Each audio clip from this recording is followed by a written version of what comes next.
ఇదొక మహత్తరమైన అద్భుతం. ఎందుకంటే కాలం చేసే అద్భుతం, ఇంకా వివరంగా చెప్పాలంటే సమయం చేసే అద్భుతం అనే చెప్పాలి. ఇలాంటి అద్భుతాలు చరిత్రకారులు చేసి ఉండకపోతే, ఇలాంటి ఆనవాళ్లు ఇప్పటికీ మిగలకపోతే, ఇలాంటి అద్భుతాలను చూడాలంటే మాత్రం మనం ఖచ్చితంగా టైం మెషిన్ ఎక్కాలి, కాలంలో వెనక్కి వెళ్ళాలి. అక్కడ మాత్రమే ఇలాంటి అద్భుతాలు చూడాల్సి వస్తుంది. అందుకేనేమో ఈ మహత్తరమైన కళాకారులు కాలం ఎంత గడిచినా, ఎన్నేళ్లు గడిచినా, ఎన్ని తరాలు గడిచినా, వివరంగా చెప్పాలంటే అప్పటి కళాకారులు తయారు చేసిన ఈ కళాఖండాలని భావితరాలు ఎప్పుడూ చూస్తూనే ఉండాలన్న ఉద్దేశంతో ఎప్పటికీ ఎన్నటికీ ఎవ్వరూ పాడు చేయలేని చెక్కు చెదరని కళాఖండాలని నేటి తరానికి అందుబాటులో ఉన్న ఆయుధాలైన జేసీబీ, డ్రిల్లింగ్ మిషన్, ఆధునిక చదువులైన ఇంజనీరింగ్ వ్యవస్థలు ఎన్ని రకాలు ఉన్నా కూడా ఇలాంటి అద్భుతాన్ని నేటికి నిర్మించలేరంటే మీరు నమ్ముతారా? ఇక్కడ మీరు గమనించాల్సిన ముఖ్య విషయం ఏమిటంటే ఈ అతిపెద్దదైన, సుందరమైన, అద్భుతమైన ఈ కైలాసనాథ ఆలయాన్ని రివర్స్ టెక్నాలజీతో, అంటే ఈ అతిపెద్ద పర్వతాన్ని లోపల నుంచి తొలుచుకుంటూ ఆ రాతి యొక్క ముక్కల్ని బయటకు పడవేసి నిర్మించారన్నమాట.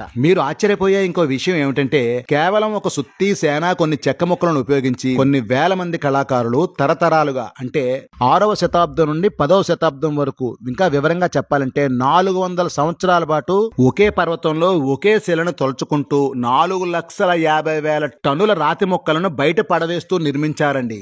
మీరు చూస్తున్న ఈ కైలాసనాథ ఆలయంలోని శివలింగంతో మొదలుకొని ఆలయం మొత్తం, అంటే ఆలయం గోపురం వరకు కూడా తొలుచుకుంటూనే నిర్మించారు.